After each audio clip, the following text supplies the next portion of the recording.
Welcome to another episode of An Echo of Glory. It's another joyous pod this week, and joining me, Jonny Blaine, is Olly Spiro. Hello. Good morning. Good morning. And Gary Diamond. Good morning. Good morning. Good morning. Good morning. I have to say, it's 50 days now without Jake Robson. Olly, you've stepped up. It wasn't as late as Jake Sanders stepping up off the bench last week, but thank you for coming. 50 days without Jake Well, you're Robson. only as good as your worst squad member, and that's definitely me.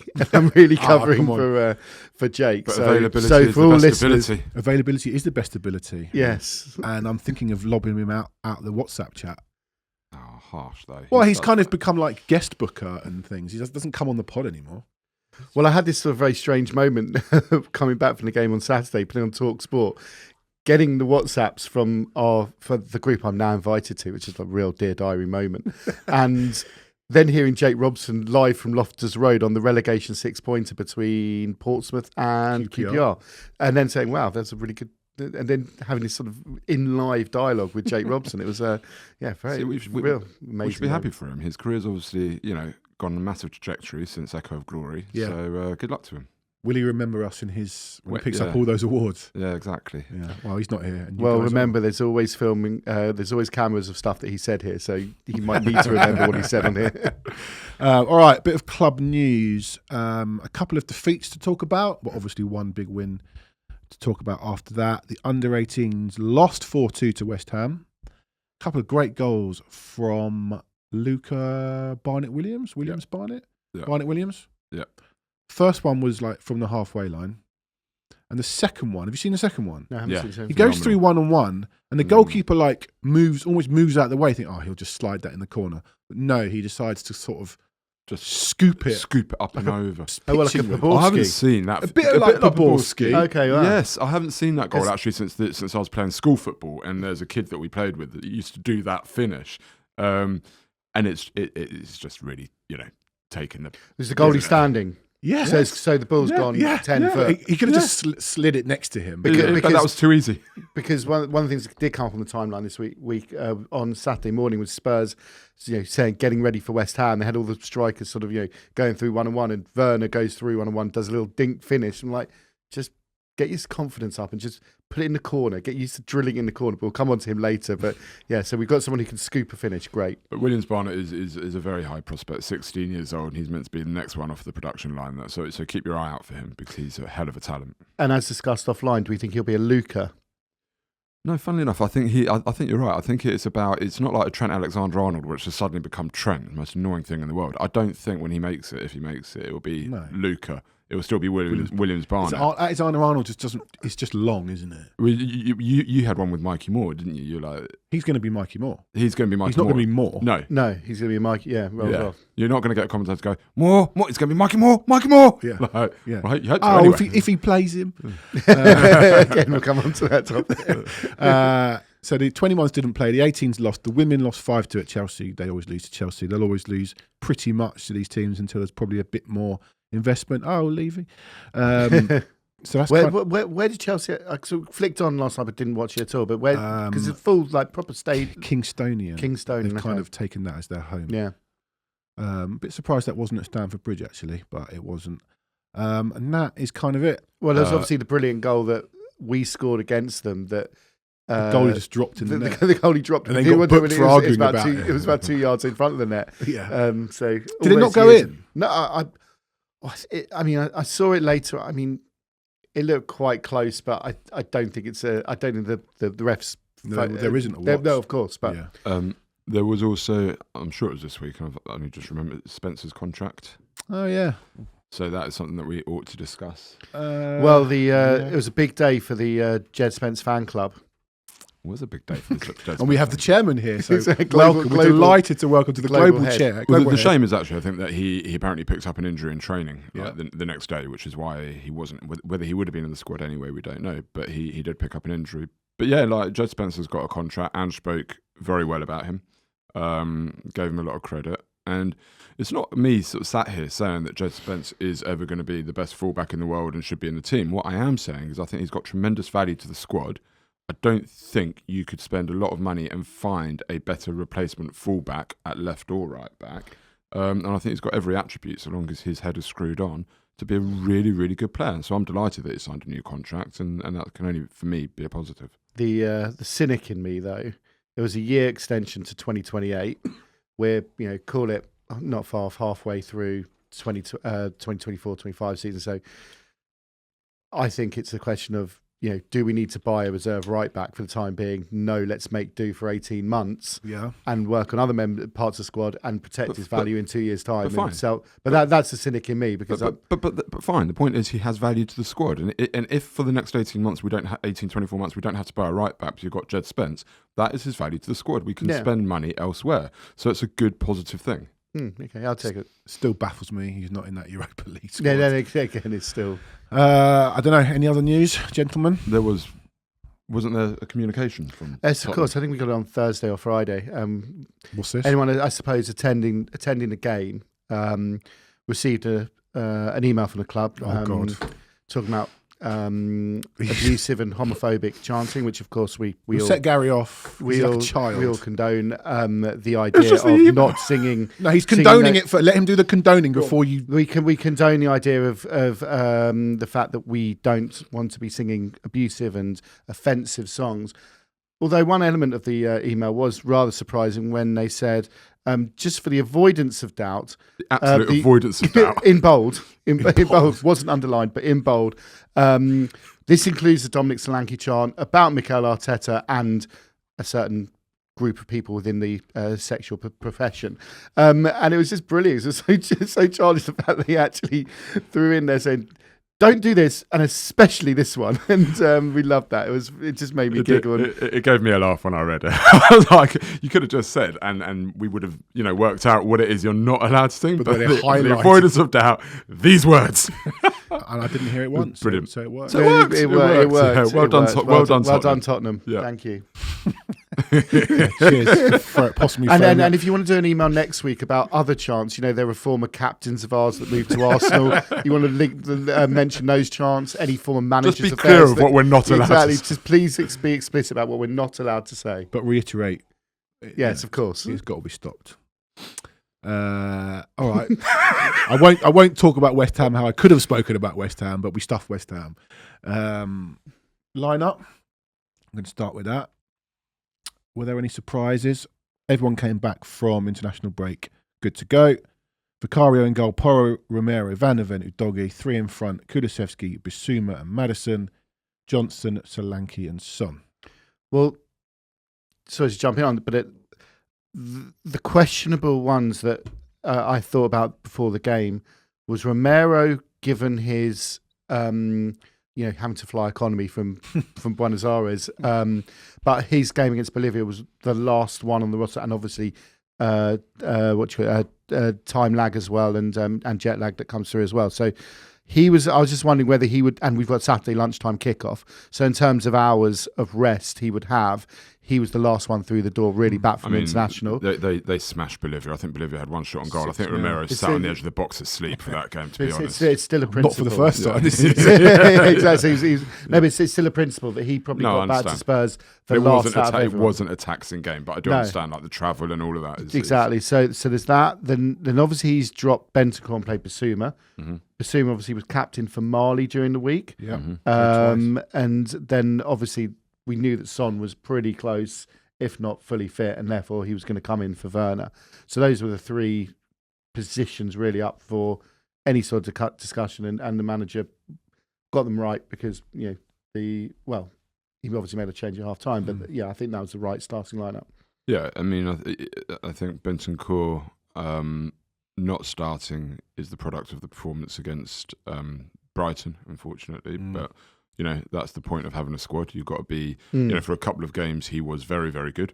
And then he dropped a bit of a stinker in that second half. And that's what happens. And that's the benefit of having a strong squad and somebody like Bissouma ready to come in and take your place and do a great job. And I thought Son was an interesting one. We'll come on to the rest of the performance. But, ordinarily, he would have been coming back to this game off the back of a load of travel. And he was in sparkling form the other day. He had one of the best games I think I can remember him having in a long, long time. I thought he was superb in his all-round game from beginning to end. And it looked like a guy who, for the first time in probably 8 years, has just had a bit of a rest. Yeah. He even mentions it in his post-match interview. He felt a bit more rested. Yeah. And it's true. You forget as well that say he's going to Southeast Asia. The climate is completely different. You imagine you're going to. I don't know what the season is at the moment, but say it's a rainy season, humid. It's going to take it out of you as a footballer. Plus, obviously, again, time difference, jet lag, this and the other. And yeah, he looked fresher. I think he needed a couple of weeks off. And we also got the benefit of him doing that day in the life of. Do you see that? Yeah. All right, mate. You see that? Brilliant. If you haven't seen that, he does a day in the life of Sonny. Obviously, would have been over the last 2 weeks when he was here. I sent a message on the group before the game saying, "Who wants to hear my jinx?" And you told me where to go. Yeah, rightly. Yeah. So we. Saturday, well, that's just matter of course, by the way. Yeah, absolutely.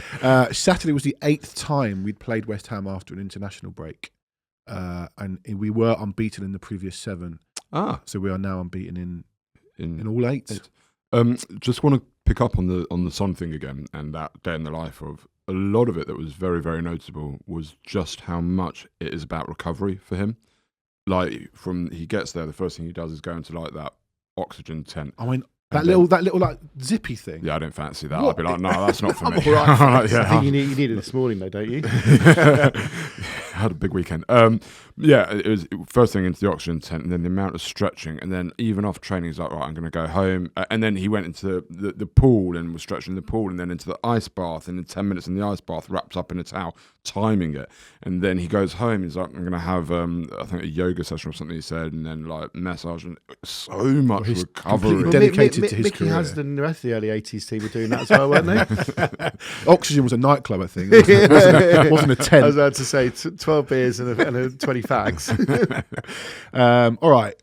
I think we can all agree. A bit of a slowish start. Again, 12:30 kickoff. Yeah. The boys hadn't seen each other for 2 weeks. West Ham didn't start any great shakes either, but they soon worked out that down the right-hand side or our left-hand side was where they could go.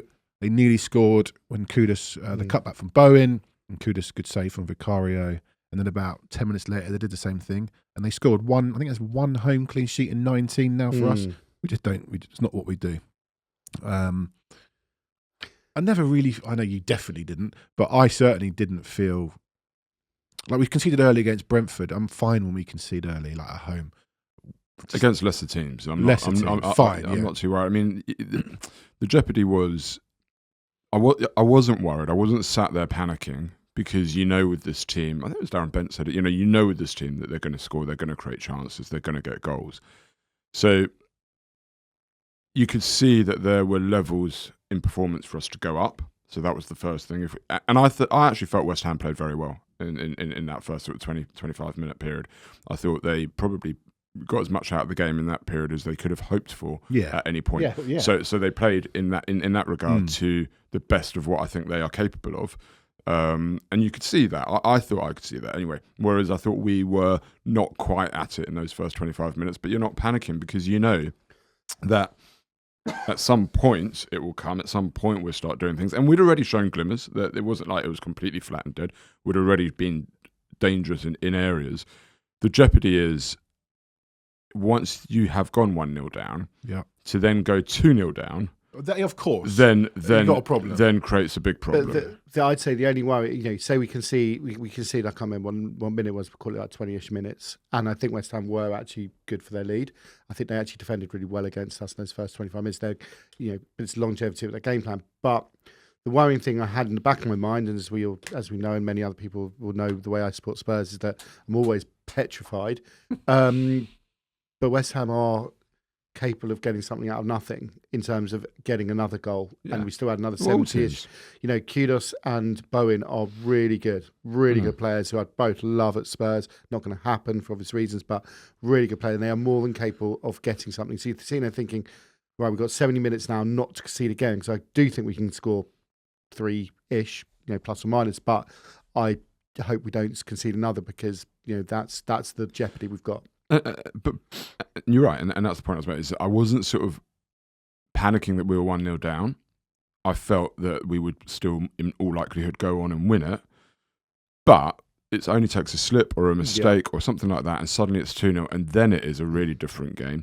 However, with that said, I think after they scored, the only other chance they had was at 4-1, really. The one off the line. Off the line. Yeah. That was it. So after they scored, we actually, when you think about how we managed the game, and there are other facets to this, like the substitution, which we'll come on to, but when you think about how we managed the game against Brighton being really unprofessional, once they went 1-0 down, actually the way we managed the game and controlled it. I do think it's easier at home when you got the home crowd. Yeah, fine. But you still got to comment on it. We slated them for their game management against Brighton, so we have to give them credit now. Once we went 1-0 down, West Ham didn't have really another sniff. It was all Tottenham. We completely controlled them, completely dominated them, and we're getting to more reasons why. But even before half time, they had 25 minutes of the rest of the first half when the tactical change hadn't been made. And they still did nothing. We just absolutely controlled them, stepped it up. And I got pelters from mates of mine at half time, and I said, look, it's actually broadly an evenly matched game. I think 1-0 was probably a broadly fair result. I think West Ham did have the first half of the first half, and then we definitely had the second half of the first half. And actually 1-0 was a fair result. And that was before, and I was worried at half time because one pattern we've seen is Spurs dropping off in terms of their intensity in the second half because they're obviously working so hard in the first half you can't keep it up for 90 minutes, and we've discussed it here, the sort of 55 to 75 minute drop off that we have. So for the first time, and at that point I didn't know about the substitution. Substitution gave us another kick in terms of intensity. Well, I'll come to the substitution. So the point is that you get to half time, and I think it's been an even game. In the back of your mind that West Ham are capable of doing something on a break, more than capable of that. You know that we're probably going to have more of the territory and this, that and the other. It was just how that second half would pan out, which I'm not sure any of us really had a view of actually happening. But you're worried that some of the previous trends, which didn't happen because our manager was proactive. Yeah, absolutely. But let's go back to the goal. One thing I want to mention about the goal, obviously it was a nice ball from Maddison and a great finish from Kulusevski. Yep. Was a bit like the Man United game, whose touch. Yes, Solanke. I mean, that was the touch. That was the touch that did it. Yeah. I love the guy already, but it's just a great touch into Maddison. Are you going to name him? It was Dominic Solanke. Sorry, yes. Yeah. No, we said it, but it wasn't so much. I mean, it was a great touch, but that makes it sound as though he had it under control. He didn't. He won it. He won the ball at a point when they were in possession. It was 30-70 as well. Yes, I was about to say it was him against Souček, and his extra pace over a few yards has got that touch, and they were ahead of the ball for actually one of the first times in that, because I sent that video. There's a video on YouTube. I can't remember who did it, but he was hugely praising West Ham's tactics in the first 20 minutes. They were relatively low, and we were struggling, and they were counter-attacking in the places that we were in trouble with, as we've discussed before. But suddenly, that goal was the first time that we suddenly had 4 on 3, maybe 4. But suddenly their midfield were ahead of the ball, and that touch from Solanke's changed the whole dynamic of that. And it was brilliant from Solanke. It was a lovely ball from Maddison. I actually thought Maddison was going to go left. Yeah, he had options. He was right. He had Son left, but he had 2 right, and I think he was clever enough. Johnson. He was clever enough to know that Johnson would take the run away. Johnson. It was like Samways and Solanke used him. Johnson used him by not using him. No, Kulusevski used him by not using him. Yeah, okay. Sorry, sorry, Barry. Something I enjoyed about a couple of our goals was, and we can talk about the transitions, and actually it's funny that I think 3 of our 4 goals were all in transition. So West Ham was sort of a bit naive in that way. But something I did particularly enjoy about a couple of our goals was the way the ball just trickled in, which must have been so painful for West Ham fans. They've got that glimmer of hope. Yeah. Oh, maybe it won't. Oh, it has. Did it not? A few people, it happened to me, came off both posts, and a few people have said the same as me. Kind of took the energy out of the goal. But that ball smacks into the net, and you're like, it just felt because you're the up, down, up, down. I didn't feel like I celebrated it. It was a bit odd. Like, we all have the handbrake of celebrations due to VAR now. Yeah, but even we knew this wasn't a VAR goal. You can watch the goal, this isn't being ruled off or anything. But it was the fact that it just trickled in, and it's just like, oh, okay, great, we've equalised. Yeah, but I mean, you're right. If you think about, I've watched this a number of times now. The raw when Son smashes in the 4th versus the sort of kind of like that when the first and the third, I think it is. Third was that third was hilarious. But this is what I'm saying is, like, you're right in the sense of, from a negative point of view, it does take that energy out. It's a little bit, you haven't got that boom, it's there. Straight, yeah. But also, on the flip side, for West Ham fans, they have that glimmer of hope. It might stay out. Oh, no, it hasn't. And that agony for them, I just enjoyed that. Because it's actually bounced. It's done a slight arc. It's come outside. out. It's come out and come back in. It's those poor drivers of mobile homes. In claret and blue. Was that on the email? All right, Kulu. We've praised him. I was actually at work on Friday and they were doing their fantasy Premier League show and they were talking about which Spurs player to have. And I actually said, I think, not that I was on the show, but just a producer, I think Kulu is someone who needs to up his numbers and I think will start to up his numbers. So finally a positive tick in my prediction box. Oh yeah, by the way, Gary, I know this is jumping way ahead. Congratulations on your 4-1 prediction. Oh, you said we'd score 4. Yeah, I said we'd score 4. I should have taken the bet with Jake. You should have. But on Kulu, is he going to be the pass before the pass? Is he going to, Fine. But, no, but from a fantasy league, and I don't play fantasy league because I want every other team in the league to lose. I can't be in a good, and to win a fantasy league, you have to have players from teams that you utterly despise. They're friends of ours who actively pick 3 Arsenal players, and I can't. And it's like, oh great, Arsenal won, and I got 3 points from Gabriel Jesus, whoever. I can't sit there and be in a good mood about that. I want every other team. So obviously this weekend we've had an Arsenal loss, a Chelsea loss, and a West Ham loss, which is wonderful. But so with fantasy football, like, is Kulu going to be a great player because of the? Is he going to get the assist, or is he going to be the pass before the pass? And then we've got the other element to discuss as well, is that what we're going to see this dynamic now of maybe him not playing Maddison and Kulu quite so much. Has Kulu been really good because Maddison, the opposition are having to mark 2 number 10s, and therefore there's a bit more space for both of them or how's that dynamic going to change? Because we've obviously then dropped to 4-2-3-1. It ties into the halftime substitution. Yeah, when someone at work sent me a text saying Maddison's coming off, immediately I thought Maddison had a poor first 20, but actually I thought he played all right. Wasn't his best game. 5 key chances I think he created. So it's not as if he was. He didn't have a bad game. But he was a bit sloppy at times. I thought it must be injury. I thought, well, Bergval's not on the bench. I don't think Bergval was on the bench, was he? No, he picked up a knock for. Anyway, so he brings on Sarr, and you're thinking, negative's the wrong word, but he's obviously changing it up. But my word, Sarr had been excellent for Senegal. He got man of the match in a number of places for his game in midweek. You said to me earlier, Gary, you wanted to see Sarr's touch map, which I sent you. This was clearly a shift in formation, but it worked. I think so there's so many things to discuss with this substitution. And the first thing to say is all of those who were criticising Ange for standing on the touchline, shaking his head against Brighton, saying this guy's never managed the Premier League. He's, he doesn't know how to affect a game and influence a game. I sat here last week and I said I think that's complete nonsense. Doesn't mean he shouldn't have changed it against Brighton. But that narrative was complete nonsense. Okay, football is football at any level. It's the same game. And Ange, I said, has, in my view, on a number of occasions, made tactical changes that have influenced the game. But nobody. And I guarantee you, nobody watched that game and said, the substitution we need to make at half-time is Sarr for Maddison. Yeah. Nobody said that, okay? So I just want people to remember this. The next time that something doesn't quite work or we lose because that's football, it happens, right? This was a very educated, calculated reading of the game from Ange. He made the substitution straight away at halftime. He said, you saw the clip on Match of the Day. Yeah. He said, "Sarr, you're coming on." As soon as the whistle went. So he was going into that. He was angry. He was going into that changing room and he was giving them the instructions and telling them how they're going to play. So that's the first thing about it. But the second thing, this wasn't just about throwing Sarr on into the 8 and asking Sarr to do what he always does. It was actually saying, Sarr, you are going to play in a deep double pivot with Bissouma as a 6. You're going to help protect Udogie a little bit more. You're going to break up play. We're going to draw them out a little bit more onto us and try and hit them a bit more in the transition. But you look at Sarr's heat map and touch map. Ordinarily, with Sarr, you'd expect him to have touches in and around the box. Didn't have one in the box. Didn't even get close to the box. All his touches were left-hand side and much deeper, breaking up play in that 6. When I said again a few weeks ago, for me, his most impressive performance for Spurs 100%. is AC Milan away. He's had eye-catching performances. He's had moments where he's played a nice pass, scored a goal, got into the box.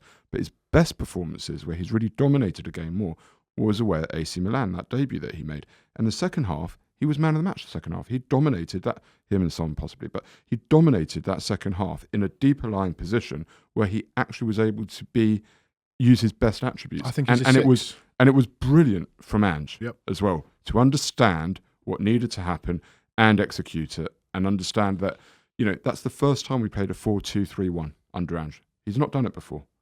So the idea that Ange doesn't know how to change a game, hasn't got plan B, all of this, it goes out the window, right? That was a brilliant piece of management that won us the 3 points. Still should have changed it against Brighton, but I totally agree with you. Yeah, it was a brilliant substitution. So one set to say nobody saw. Nobody saw. Genuinely. Nobody saw it. And even when it happened, people didn't go, wonder why. People just went, it's negative.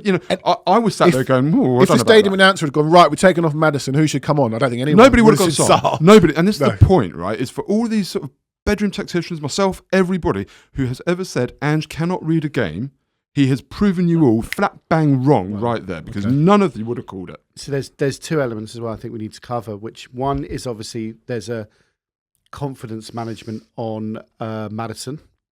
So, you've got to understand that you're not bigger than the team, and the team won, and you should be delighted. You've played Or is this because he apparently had a bit of a strop? Yeah, apparently had a bit of a strop. I don't think he probably did, but the point is that, a manager still has to make sure that every element within that substitution still, there's a game on Thursday that you need to be right back on it, and, and backing that player and making sure you get the best out of them next time, and coming up with a new plan of how to get the best out of them. Yeah. Number two, on the Ange plan B type thing, I think we've all misread the idea of plan A but better.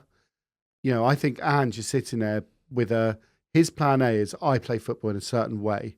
So when he's sitting there saying we'll do plan A better, that might be a 4-2-3-1 rather than 4-3-3. I think the formation is actually irrelevant to him. It's about how do we execute front foot football in a better way. And today, and then on Saturday, it was that weird one by actually bringing on notionally a more defensive player than the one that's gone off, but actually became more attacking. Yeah. And so that counters that whole sort of idea that it's all about front foot players.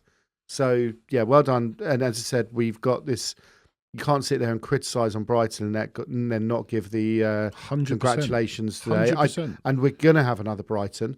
We don't have a deep enough squad to get. I don't know if we will. When I say another Brighton, we're going to have another defeat. Yeah. Somewhere along the line. That's natural. We're going to lose a football match again, but we'll lose. We don't have a deep enough squad to just get over that game. That might be I don't know what our last one is before the next international break is, but when those players become a little bit more fatigued and you haven't quite got the depth of squad to be able to rotate, and your lesser squad players maybe have to come in and they don't do things quite to the same level, and we will come up against that wall. That's what's going to happen, and we're going to have it again. So the toys will go out the pram at some point, and I can sit here all sort of clever now, and I'll be the first one to do so. But it's going to happen. But sometimes it's going to go okay, like on Saturday. Better than okay, sorry. And then we blitzed them felt a bit like Brentford. What was the second goal? My brain's gone. Second goal was Basuma, and this was the only goal that wasn't actually in transition. We had a lot of the ball for quite a bit before. Brilliant footballing goal. Brilliant. Son's pass was sublime. Because, again, I'll say this again, base level Sunday League footballer, to hit a ball with the outside of your foot like that, it has to be so perfect. Do you know he actually hit the ball with the outside of his foot as well for the third goal? Did. Like I don't think I've ever seen him do that before. No, I've seen him do it, but like not as regularly and not as impactfully as that. The ball to Udogie, I mean, the one to Kulusevski was good, but he had a lot of space to play into it. The one to Udogie to execute it into his path before it went out of play. Yes, correct. Exactly, that's the point. And still give Udogie the option. And this is the crucial point. The quality of the ball in meant that the defender had to block off the cross across, allowing Udogie to turn back. If it had been another yard, Udogie maybe wouldn't have been able to turn back. Or whatever. It was sublime. And then Udogie's presence of mind. I've got criticism for Udogie for the first goal, for his defending against Brighton. I think he's got a lot of work to do. He needs to be stronger. Yeah. He needs to defend first. Sometimes it feels as though he's trying to nick the ball and go. Defend first, win it, and then work it out after. And I think against Brighton and the first goal, he wasn't strong enough in defence. But in that moment, for that goal, the Basuma goal, the presence of mind to not just bash it across, which would have been not the easy thing to do, but most of us probably would have just taken that option. Yeah. He's cut back and laid it beautifully into Bassoon's I won't pass. lie. And I said, why haven't you? I said, why haven't you crossed it? Okay, well, now we've. But if you again, I'm not going to take credit because it's this YouTube tactics video. Basically, in the first half, because we were playing in a way that allowed West Ham to sit deeper, the space that was allowed. So Doe gets the ball, and then the space that's created by the fact that they've gone deep on the cross. And actually, because we're playing 4-2-3-1, a lot of their players are suddenly in different positions to where they were in the first half. It meant you had that huge gap in the middle of the penalty box for Bissouma. And actually, you'll see Kulusevski's really close as well. So our formation change has also created that goal because Souček and Paqueta are in different positions to where they were in the first half because they've been sucked out of the spaces. So if you think about when we all sat here, 18 months ago when Ange was named manager and you're watching all those sort of tactics videos about the spaces that Ange wants to attack, that was proper Ange because you're talking about getting the pull back into that area around the penalty spot, which is really high XG kind of chance, and that's kind of, to him, that's perfect football. And yes, Sonny, amazing ball, because I've got, we've all sat here and Son will probably go down as one of the top 2 or 3 finishers ever at our club. In terms of finishing, he's unreal. But from an overround football, that sort of passing is a side of his game you don't ordinarily associate him with. Someone posted a video of a whole load of Celtic goals the other day, not relevant to Spurs. I don't know what it was, under Ange, and that was the kind of goal they were scoring so often. Cut back from the fullback into attacking. I know Bissouma's not an attacking midfielder, but an attacking midfielder. As a midfielder, I mean, even I was not a prolific goal. I certainly was not a prolific goal scorer. But you have the ball laid back like that on the run on your right peg. I reckon I'd got laces behind that. I mean, there's a lot of bodies to get it through, but it's a dream for a midfielder. Yeah, but yeah, the whole point is the fact that suddenly space was created in those pockets around the sort of penalty spot, and that's exactly what Ange wanted. So yeah, brilliant goal. First time he's got 2 in a Premier League season in his career. Then he got 2 for Lille once. So we've lost Kane, and we need goals from everywhere else. I think that the pleasing thing about the game then was it was reminiscent of the peak of Pochettino, which would be goals in clusters and killing a game dead. And you only need, when you are that good, when you are as good as we are and can be, you only need a period of 15 minutes in a game. It often was the way under Pochettino. 15 minutes of just blitzing a team and the game's done, finished, over. And that's what happened. It was a 15-minute blitz, bang, bang, bang, they're dead. Can we talk about the hilarious another narrative I got hugely criticised for was saying that there isn't that much between these two teams. And I still stand by that. I don't think there is much between these two teams, but you have that moment of 15 minutes where we were able to, we got at home, we got that goal after 50 minutes and our change worked. But the point being is that we found another gear from somewhere and we blitzed the game. I think there is a lot between the two. Huge disparity between the teams. Yeah, I think they're bloody awful. I mean, I think the first 20 minutes. I think they're badly managed. The first 20 minutes. I actually thought the first 20 minutes they were well managed. He'd identified an area they could hurt us, and they tried to exploit it. But once we got to grips with that, and that's going to happen in the Premier League. You're always going to be challenged in different ways by different teams. That's the point of it, right? But once we got to grips with it, we completely controlled them. We managed the game. We absolutely destroyed them. You talk about there not being too much. West Ham will never, I think, this season, blitz a team with 3 or 4 goals in the space of 15 minutes. But they don't have that level of quality and ability. We could do that to a lot of teams, and that's the difference. Of course, we are. Of course, we're a better team than them. I'm saying, you look at these. A lot of football matches are decided in those sort of not moments, but periods of a game, and we found a gear that's won the game, and in those 15 minutes. But which is the difference. You could say there's not that much difference between us and City, but there's a world of difference. Yeah. There just is. Yeah, I think they've got. I think Kudus was. I think they made a terrible decision with Moyes. Well, they wanted him gone, and now what? They've forgotten how to defend. Yeah, they've forgotten how to defend. Literally forgotten how to defend. Yeah. Good luck to them. We're going to come on to one of the defenders in a minute. Yeah. 3-1 was hilarious. I did enjoy them playing it again on the big screen and us going, oh, every time it bounced into the net. That's kind of what I was talking about. The energy for the goal wasn't quite there, but it must have been torture for the West Ham, particularly right down the other end. Where it's what's gone? Is it? Oh, it's gone in! It's one of those. It must have been torture. And also, like a player who you'd be sitting there thinking, we've signed this guy on loan who's relative. It's a strange, for him as well. It's a strange situations, you wonder whether basically he's going there as a trial before if he goes to United next season because of the whole Nice Ineos. You're talking about Tadiba. I'd steer well clear of him if I was. Dreadful. I'll come to him in a minute. 4-1. Ollie, I don't want to hear your theory on Son stepovers. Sorry. They did 3 stepovers. Incredible. Balance is unbelievable. Are you telling me it was too many stepovers? No, you never have too many. But I'm trying to teach my son the stepover, so that was a good watch for him. And a great goal. But again, Sarr winning the ball. Winning the ball in that 6 and then having... Yeah, I've often said that, I haven't often said it. People have said to me, I don't think Sarr has the technical ability to play 6.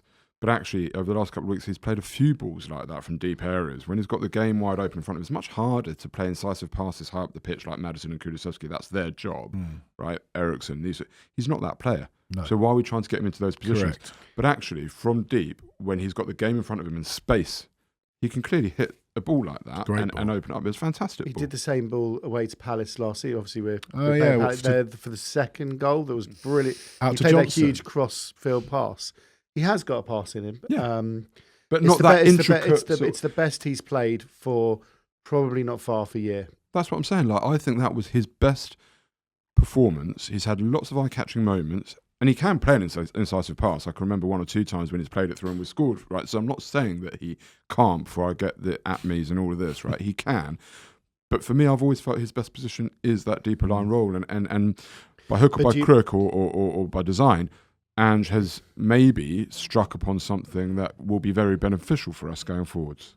Do you trust him receiving the ball from the centre back to goal? But I don't think we do. But I don't think we do that often. When you look at how often our 6 receives the ball from the centre back to goal, it actually doesn't happen. We actually looked into this a little while ago, and the stats were quite telling that the number 6's job. It's not like Modric under Redknapp or anything like that, or Dembele under Pochettino, where they were the quarterback of the team. Our 6 is not the quarterback of the team. We don't build through the 6 that much, really. Yeah, they need to at times be able to take the ball under pressure. I know what you're saying, but our structure of build-up play is not through our 6. One thing I did notice on Saturday, Romero's passing through the lines was absolutely unreal. And that's what I'm saying. That's the sort of, that's why it's not about playing through the 6. It's Romero and Van de Ven. Van de Ven's often looking out left. Romero's often looking to break the lines.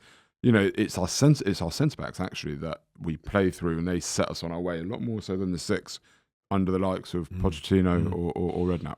All right, so 4-1. I did try and look up the last time we won, and all the other big London clubs got beat. Couldn't find Massive London clubs. Massive. Couldn't find it. I tried to run it on the Opta tool. Went down a rabbit hole I couldn't get out of. But it was the first time we won an Arsenal loss since New Year's Eve 2023. Happy birthday. Happy birthday to me. Thank you. So that was, we beat Bournemouth and they lost to someone at home. They just like Villa.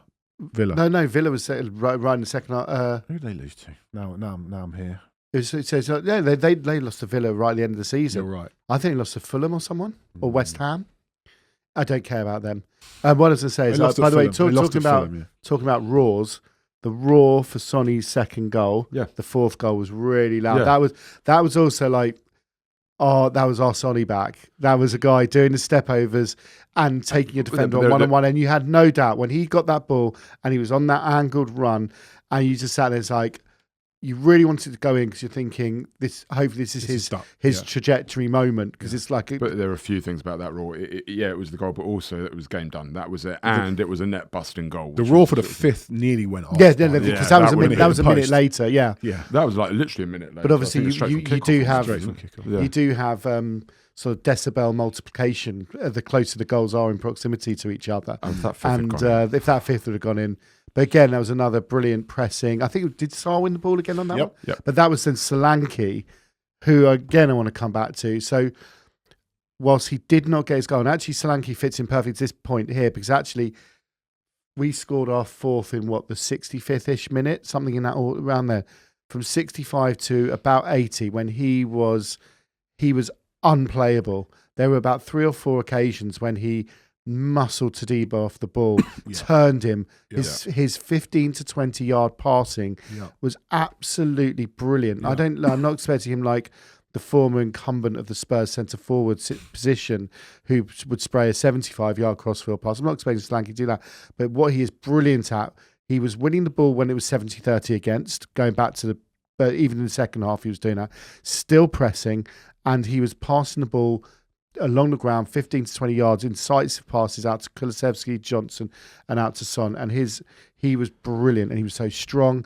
And I was sitting there at 65 thinking, yes, of course I want to score a fifth and a sixth, of course I do, but actually not conceding the second to me had more weight, and us managing the game out to 80, because once you get to 80, you're basically over the line. And I'm not. Like when we were. No, I was say not taking that into account, but get to 80 with the scoreline the same. And actually, it's about, because there are certain elements that we need to learn, and it's talking about game management. And that's when he started making some subs. So again, it slows the game down. I don't know whether that's luck, judgment, whatever it may be. One thing we can say about Ange is the fact that I do feel that he probably has a little clipboard in his office. And it's like, right, what's agenda point number 1 this week? And that gets addressed. So you go back a few months, it was set pieces. And I don't want to tempt fate at all, but we could see 1 goal in 58 corners. Don't get me wrong, we could take 158 corners and not even win a header. And we'll talk about it short. The corners in the first half were a joke. But the point is, it's like, he's not trying to, Rome isn't built in a day. And I may not have had faith 100% of the time, and I have to bow to my fellow podder to my right, but you can see bits and pieces are getting addressed. So making a sub at half time and being really proactive on it. Let's think about that sort of intensity thing. Actually, our intensity increased between 50 to 75. So, it's like a whack-a-mole game. Building a football team, you solve one thing with another little mole pop, so you go, oh, smash that bit. So yes, it's constantly. There's always things, especially with this team. It's any team. Let's be honest here. You're right. And he's clearly, I think he is a very intelligent footballing man, and I think he stands on the sideline. He is not a new school jumper arounder, out there technical area type Lego twat. Sorry, excuse my French. But he is thoughtful, and you can see with the substitution. So he's thinking about things, and things are being addressed. Gary's definitely looked something up here. No. I just want to say, it feeds into this that it is a process. You can see that Dom Solanke's come in, and it's another part of the jigsaw that has been added. But I think it's important to note as well, because people are talking about, are we too open? Are we not pragmatic enough in this? The reality is, on the XG against, and I know we don't often like to use XG as a tail of a game, but on the XG against this season, we are second top of the league of XG against, okay? In XG4, so the number of, XG chances created, we're top of the league. Now, you think back to sort of the days of Pochettino when we scored the most goals in the league and conceded the less. It tells a story, okay? At the moment, I think we've scored most goals in the league, along with City, I think. Okay, we've conceded about sort of average in the league as it stands. But you can just see the numbers over a course of time start to tell a story. And when you think about the XG against that we've had, and so many have been really careless mistakes, actually I think our XG against could be even lower than it is now. And just this is why I was sort of saying last week, the frustration is we are so close to being, I feel, a very, very good team. I know a number of people disagree with me on that, but everything that I'm seeing just says to me we are really close. Solanke is another bit of that jigsaw. The next bit will be working on set pieces, because you see the value of it. City couldn't break down a low block. They could not break down a low block. And we talk, because I know you've got a big thing about, but XG against, when it's high quality chances, and that's the problem, we're conceding high quality chances. There's always a trade-off in football. Wolves exploited City, and that wasn't a mistake from City. It was just exploitation of the system they played. Great ball in, high quality XG chance. That's the trade-off. I'm just saying that West Ham, if West Ham scored 3, they had 3 chances on Saturday, and all 3 really should have, and that includes the goal. All 3 should have gone in. Like, kudos, the save from Vicario was actually but really they bad didn't. finish. And the thing no, is, I get that, but then they had one off the line. But when teams are also playing on the edge of this is our moment, this is our chance. Sometimes they do start to grab at it a little bit more because they know they ain't getting other chances. And that's the point. We're not giving away. It's not like they're thinking there'll be another one around the corner. It doesn't matter. The pressure on teams to start finishing chances against us is much higher. And that's when teams sometimes will start to snatch and whatever. But, there's always a trade-off. There's no perfect system. Yeah, 100%. You're never going to stop chances, okay? The question is, we are not conceding that high XG overall at the minute, whilst also being top of the XG table, and that does tell a story over a period of time. We've got enough of a sample now to work with, and the trends are positive.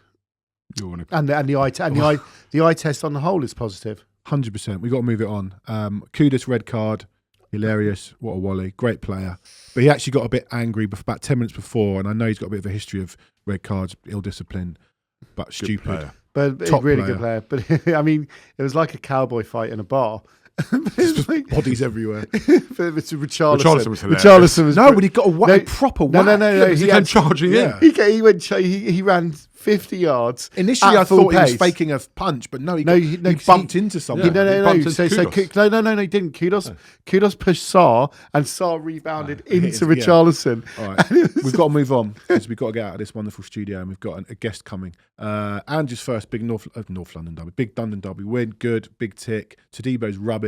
Van der Ven is so much better than him. So that was. But Tadebo wasn't a Van der Ven. He was a Dragusin. I still think Dragusin's better than him. Because the one we were looking at was Tap Sober. Oh, that was the one. Tap Sober. Whatever. Tadebo was on the radar at one Yeah, point. Tadebo was on the radar. Yeah, but during Dragusin. Bloody awful. I think we're There's done. a young lad playing in a poor team. But no, well done. Brilliant result. Always good to beat them. And a well-deserved and good win. And do. Shame about the Arsenal. And a brilliant win for our second team for the weekend, Bournemouth. We're looking ahead. Wonderful. We are looking ahead. We've got, I don't know, AZ or RZ? Don't know. I'll tell you who can tell us. Well, you're asking the wrong person because I'm still saying Lopetegui. Lopetegui, maybe. After. Oh, nice. Thanks. Very good. Well, I'll tell you who can tell us about RZ or AZ. Is Dutch journalist Marcel van der Kraan. Should we talk to him?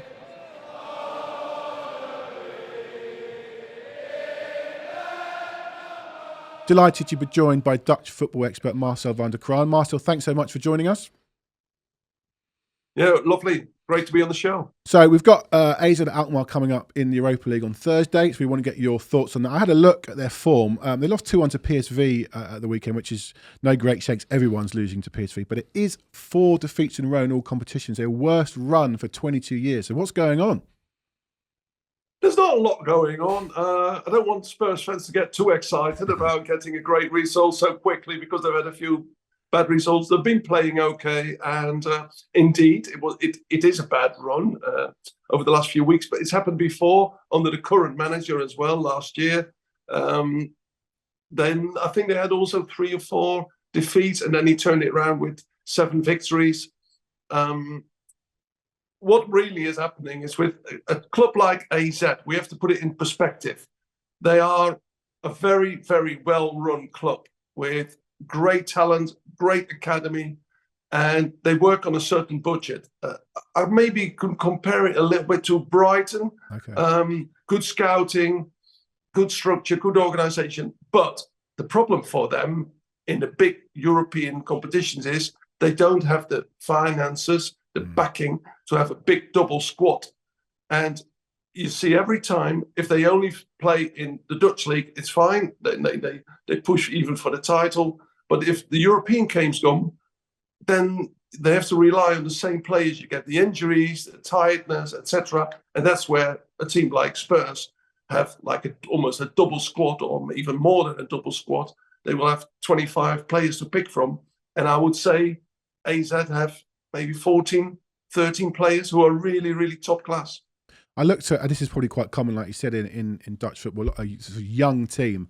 I looked at some of the names. There's Van Bommel, who is the son of Mark and grandson, is he, of Bert van Marwijk. So he's got a good pedigree. I noticed a reserve keeper is he Sander Westerveld's son? I know he's not in the side. There's a young side. We'll come on to Troy Parrott in a second, but who should we be looking out for? Well, you just mentioned Mark van Bommel's son. He's really, really a big, bright talent. And a lot of clubs were interested in him, but they all wanted to put him in the reserves or bring him to a few bigger clubs and loan him out. And this boy was very, of course, determined on what he wanted. Well, he's got his dad, who had some ID, who was a decent player, Mark van Bommel. Played in all the big leagues, Barcelona, Milan, everywhere, won titles, played in a World Cup final, so no better advice than that. But then there is also the granddad of Ruben van Bommel, is Bert van Marwijk, who's used to be the national coach, took Holland to the World Cup. And I see Bert in the stadium everywhere where his grandson plays. So he's kind of looking after his grandson while his dad's busy in his coaching career. And that is great for a young player. And the boy is really determined on what he wants. He's got pace. I like him as a player. And he's not afraid of a big stage. If he plays at Tottenham, he's probably the best player to think of. Well, he won't have any nerves. He'll just do it because he's seen all the games from his dad. He knows where his granddad's been. They've talked about it, and you even see that in the interviews with him. Ruben van Bommel is a really cool kid. Doesn't get worked up. Even knows his media stuff. And I think the psychological side, the mental strength of a player these days, is half the job if you can play football. Yeah. So I was going to ask about Troy Parrott, someone who obviously we're familiar with. I was quite surprised we sold him because we have a club trained issue at the club, and we can see it. We've discussed a lot about our Europa League squad, and we've had to leave a couple of players out. How is he getting on? I saw he scored 4 goals in a game, I think, relatively recently. But yeah, how's he getting on? And hope he does well, obviously, but not on Thursday. Well, shall I tell you something? You're not the only one who was surprised that Spurs sold him. All the AZ fans were surprised too, and in a pleasant way. I mean, everybody here feels we're lucky to have him in the Eredivisie because there's not many players who come this way and are allowed to stay, if you know what I mean. There's lots of players on loan. I mean, in the weekend we saw fantastic goals from Ibrahim Osman, who's on loan from Brighton. But there's no option for Feyenoord to get him back, so he has to go to Brighton. Yankuba Minte was on loan from Newcastle United, also last season at Feyenoord, did great things, but had to go back to England. Now with Troy Parrott, maybe it's been the luck for AZ Alkmaar that he wasn't immediately put into a real big team in the Netherlands. If he'd been at Ajax, Feyenoord, maybe the step would have been a little bit too big. He started Excelsior, which is like the smaller club in Rotterdam next to Feyenoord. And he did really well there. And like I said before, the scouting of AZ is really properly good. They looked at him and they thought, we have to replace an absolute top goal scorer, Pavlidis, who is now with Benfica. And the Greek striker scored goals left, right, and centre, and it's very, very difficult to find a player like that again who can do it. Also, not just in the league, but also in Europe. Well, Parrott, I think his work rate is that of the Spurs player, of the British player. He adds something to the team for a start with his mental strength as well. He doesn't worry about anything, and for him in particular, it's been really good that he comes into a league, or he has come into a league, where football is played with the ball on the ground, a lot of technical stuff. The Eredivisie in this way is a really great learning culture for players like him. And I can see him going to bigger places after AZ if he can keep developing like he does at the moment. And what he brings to the AZ squad as well is some experience from his Spurs time, because they have a good academy, they have good coaches.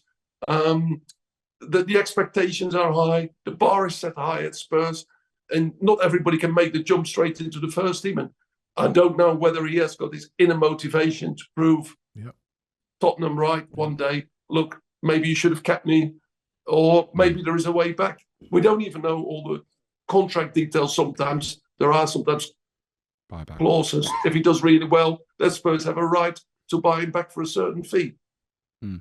Marcel, I'm not going to pretend that I've watched that much of AZ so far this season. On Thursday night, what can you expect? How will they set up against Tottenham? What's their normal style of play? Will they adjust it?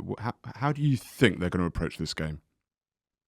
It's very difficult for a Dutch side which plays attacking football in the Dutch league to switch in Europe to a defensive system. And that's maybe often the trap for Dutch clubs when they go into Europe, because the top three, Feyenoord, Ajax, PSV, and then AZ, which is considered the number 4 in the Dutch league, they all have the ability to play in the Eredivisie in a dominant way.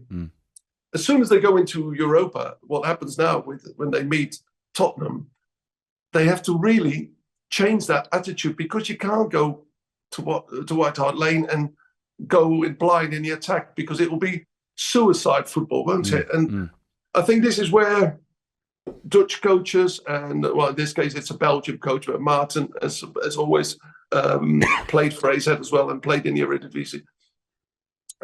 They have to find a way of dealing with the physical power, the quality, pure quality is better of Tottenham, and at the same time dealing with their own style. And I hope they are able to play their own style. They did do it before, but there is also another aspect, because it's a good point what you just said there.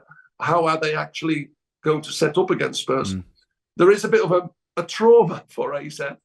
They've never come back from Britain, Scotland, England, wherever they played, never come back with a point in Europe. So that is, even though that was under the managers, it's been put to them in the media, in the Dutch papers, and it goes into the mind of the players. Oh, Jesus Christ, we've never got anything out of England, so how we're going to do it this time? But I can't see them going all defensive.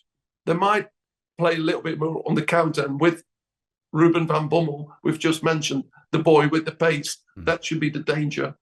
But it's going to be a really, really difficult night. Well, there's that long-standing joke of Dr. Tottenham. If you need something, you go and see Tottenham. But based on that, with RZ never coming away from Britain with a point, what's your prediction for Thursday night? I think because they like to attack, they will get one goal. But I'm afraid, even as a Dutchman, that Spurs will get 3.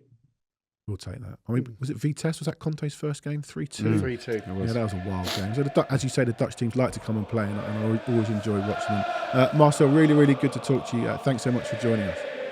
Cheers, guys. Thank you.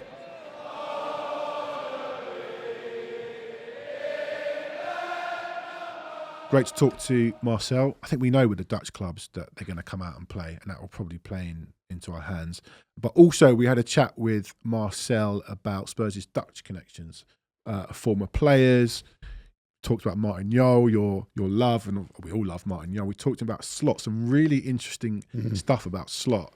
That is going to go out to our members, and as I said before, like, subscribe, all that sort of stuff, but also join us, help us out here at the wonderful Launchport Studios. That will go out to our members. It is really, really a great chat with Marcel. Like I said, we talk about Mickey Van der Ven, we talk about Martin Jol, and some great stuff on Slot and Spurs Dutch connections. But going back to Thursday night, as I said to Marcel, it kind of reminds me of that Vitesse game. They'll come out and play.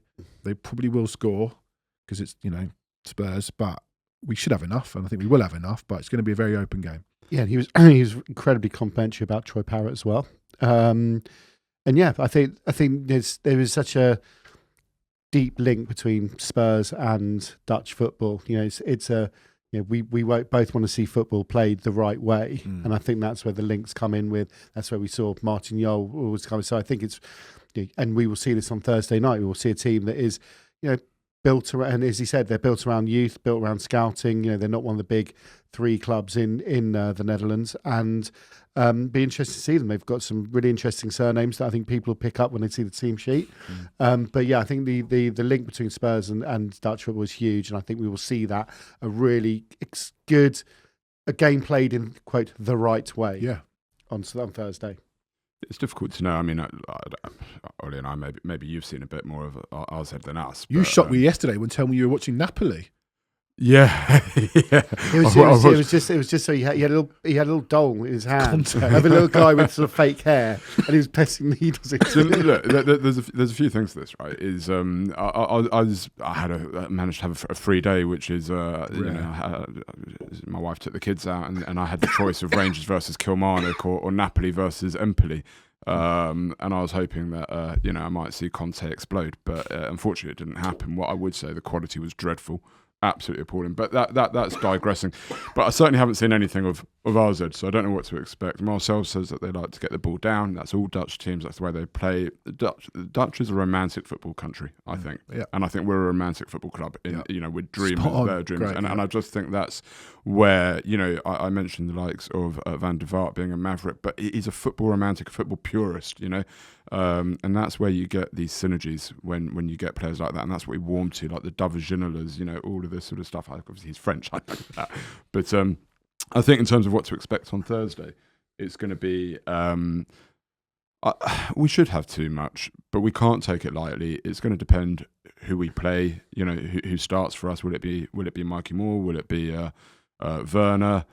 Dragushin will surely play. Gray will play. Gray will play. So it's going to depend a little bit on the team that we play, but ultimately, it's one of those games where we kind of have to win it. You win it, you've got 1 foot into the next round, really. You're probably 2 wins away from qualifying in that top 8, and it doesn't really matter if you finish 1st or 8th. You just need to finish in that top 8. So it's actually an important game, but we shouldn't take it lightly because I think they can probably play a little bit. Predictions before we go? 4-1. Oh, again? I'll go 3-1 Tottenham. I'll go 3-2. Give it a bit of that Vitesse game. I think they'll come out and play. Score a lot of goals, AZ, but they do concede a bit like us. So just be very open. Yeah. Be very open. You going? Yeah, I'm taking my daughter, actually. They have got this right, and whether it's UEFA or whether it's Levy or whatever, kids' tickets, £10. Like, it's half term, her first game under the lights, so she's dead excited. Oh, great. Olly? Yeah. I am going. Annoyingly, my kids are on half time next week. So I'll probably take them to the City game, which hasn't been quite such a generous. No, it's £10 for kids. Is it £10 for kids next I've week? Got mine, Daniel. Oh, okay, brilliant. So I've got to buy their ticket for that then. Yeah. All right, gentlemen. I'm not going to be there Thursday. I'll be working on it for. I always want to say BT, but it's not. Is it TNT? So obviously keep across it. It's the late game, and it's not. We don't do 5:45. No, it's 8 o'clock. Yeah. No, I think yeah. All right, gentlemen. Another home win on the horizon. We will be back Friday, a live show, and then previewing Palace. And that's it. Thank you for joining us. Big win. Hopefully another one this week. And up the Spurs.